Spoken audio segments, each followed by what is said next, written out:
Ready, Abs? Are you ready to drop the Hit beats? it, DJ! There was a song about it, The Foreshadow. Okay, this is Glenn Morrison and his love, called Goodbye. Oh, this is the first verse. We gotta get to the chorus. Yeah, we gotta get to the chorus. Okay. Twitch, can we fast forward? Here it comes, here it comes. Starts to snow. In the streets of Mexico. It happened.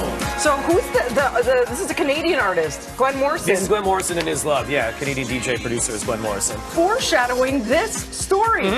Because you think you're nuts, so you can't say that's not going to happen. Right. What's happened? It never snows in Mexico. Yeah, it happened. Just did. Tash, what happened? Okay, listen. First of all, when you see the viz, you're thinking, holy cow, I can't believe there's that much ice in Mexico in summer. Let me put things in perspective here for you. To their surprise, they rose Sunday to find their neighborhoods covered under nearly 2 meters of hailstones. While seasonal hailstorms are not unknown here, the volume of ice dropped Sunday is without precedent. Well, you may have to check out this crazy video here out of Guadalajara, Mexico. This past weekend, it brought a shocking surprise. The Mexican city woke up Sunday morning to more than 3 feet of ice after a heavy hailstorm swept through the region. It shows a semi-truck wading through a sea of hail. It was a shocking surprise for the city, which has had a sweltering summer so far for the past few weeks. I was home and off over the weekend, and I saw some of the video on Twitter and was just blown away by the magnitude of the hail and how it had accumulated. Freak hailstorm in Guadalajara, Mexico. So, Jeff, how unusual is it to have a hailstorm of this intensity in the middle of summer? As both young and old took a moment to marvel at the rare sight.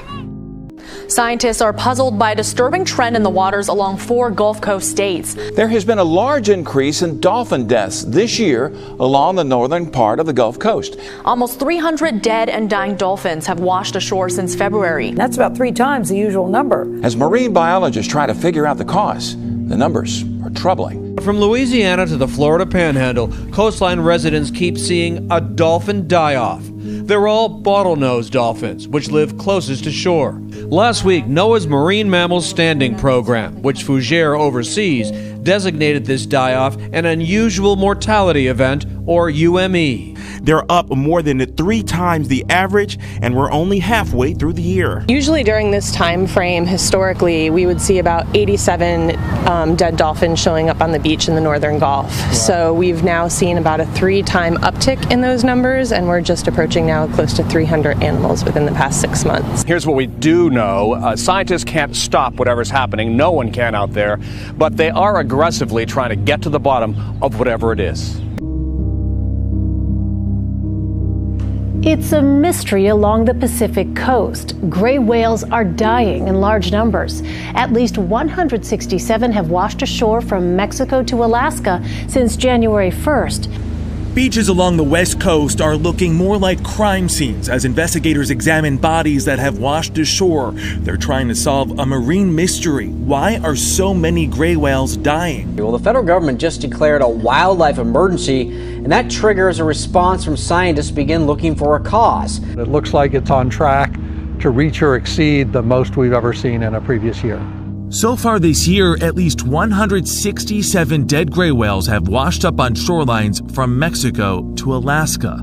And it's believed hundreds more could be dead in the ocean. Down in Mexico, there have been also a little bit over 70. So altogether, there's been over 100 whales that have stranded so far. Anytime a group of large animals are all showing the same stressed nutritional condition, it means that there's something wrong with their food. We really want to evaluate, are there changes in the environment that are causing this? Scientists say that the whales appear emaciated and malnourished. The question now is why? We always want to try to do the best to research and get all of the facts and figuring out the why, which is what everybody's doing right now. If you've got gray whales that are dying because something's wrong in the ocean, it means other animals in the ocean are going to die too. Europe is burning up as a brutal heat wave spreads across the continent. At least 7 people have died as the mercury pushes into triple digits again. In Germany, about a quarter of the country is hovering around 100 degrees. And in Spain, triple-digit temperatures there contributing to the country's worst wildfire in some 20 years. Several countries have all set new June records, including a high, this is unbelievable, 115 degrees in France. Europe has been sweltering for days as a heat wave moves across the continent. Several countries have set new June records, including a high of 115 degrees in France on Friday. Weather experts say heat waves like this are becoming more intense and common. We know that these sort of heat waves are now twice as likely to occur than they were, say, 20 years ago.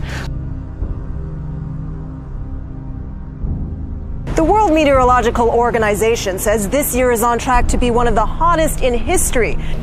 People and animals across continental Europe are feeling the heat of unusually high June temperatures. Those deadly records were broken again this week. And experts warn this heat wave could be evidence of a move into uncharted waters. A heat wave of this amplitude in June is exceptional. We've experienced this in the past already, but it wasn't this intense. The system spans from the UK to Italy to the Czech Republic. In Berlin, police deployed water cannons to salvage dying grass and trees. In Catalonia, firefighters struggled to control a wildfire under scorching temperatures. Tonight, Paris was baking as the U.S. women's soccer team defeated France at the World Cup.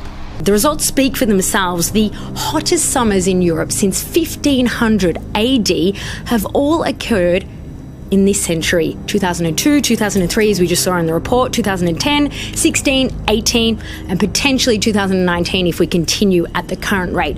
And Annette, it feels like we're always talking about records, and that's because we keep on setting them. And in fact, global heat records are being set 5 times as often today as they would be in a stable climate. July and August are typically the hot months here in Paris, not June.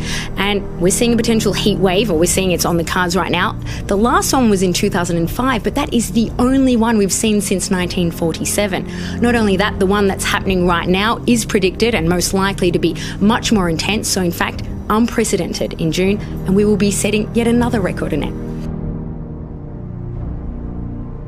Have seen over the past couple of days. It claims that it's been so hot recently in California that seafood is cooking all by itself. And sadly, it's true. A research coordinator at Bodega Marine Reserve took this picture of mussels frying to death along the shoreline. The picture was taken at a field site in Bodega Bay, north of San Francisco. The researcher said she saw tens of thousands of dead mussels that had cooked in their shells. Northern California saw triple-digit temperatures in June as the state sweltered under a record-breaking heat wave. On the Kenai Peninsula, the Swan Lake fire has been raging for a month. Officials say in recent years these kinds of fires have become more frequent and persistent. But Alaska's also in the midst of an unprecedented heatwave that shows no signs of abating. Videos posted by crews fighting to control these wildfires show just how difficult and dangerous the work is. Air quality across the southern part of Alaska is now a big concern, with plumes of smoke covering the mountains close to the state's largest city, Anchorage. Ecologists say Alaska's summers appear to be getting longer and hotter. If that trend continues, shared resources could be stretched to breaking point.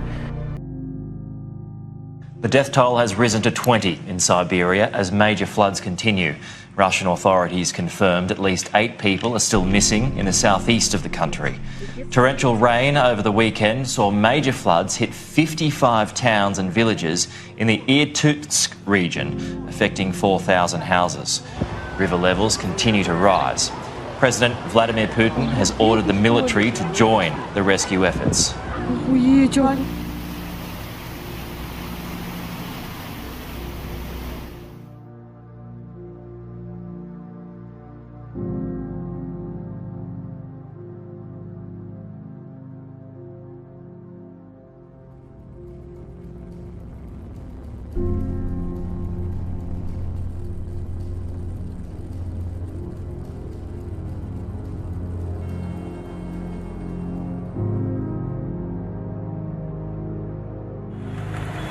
It's the heaviest rainfall people in Mumbai have seen in a single day in more than a decade.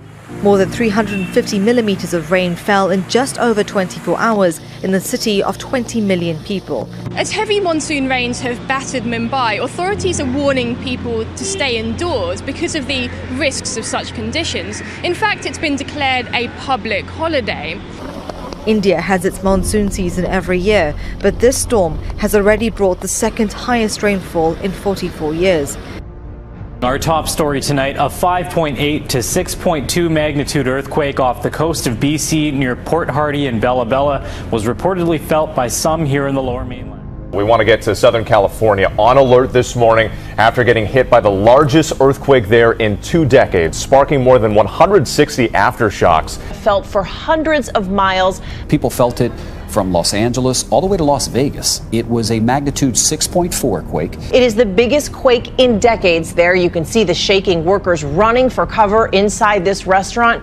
Right in the middle of celebrations for the 4th of July. The quake was damaging enough, but then came the aftershocks. More than 100 emergency crews racing to contain the disaster. The epicenter, 11 miles northeast of the town of Ridgecrest, near the China Lake Naval Air Base. Roads ripped open outside of town, this liquor store destroyed, contents of these supermarket shelves tossed to the floor. A big jolt and felt all over Southern California. The quake, lasting at least 20 seconds, felt as far away as Las Vegas. Experts say it looks like 2 faults were involved in today's quake, but not the infamous San Andreas fault, which is more than 100 miles away. A magnitude 5.4 aftershock struck Southern California shortly after 4 a.m. local time this morning. It comes just a day after a magnitude 6.4 quake struck the Mojave Desert. That's just one of more than 150 aftershocks to hit the same area since yesterday's massive 6.4 earthquake in Ridgecrest, 150 miles northeast of Los Angeles. What's going on? Are you serious? Your first earthquake. Ceiling lights swayed and water sloshed in backyard pools across the LA region. Luckily, this one was much farther away from the most populated areas. Experts say, though, this should be a wake-up call for Californians. So put it in perspective for us. How bad, how big is it?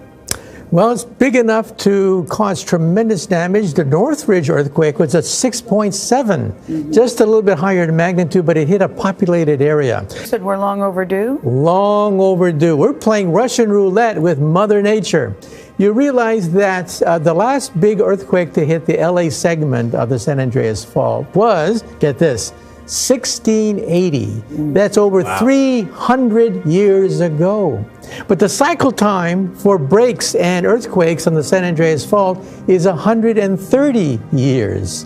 So we are way overdue. All right. Professor Kaku, thank you so much for that information.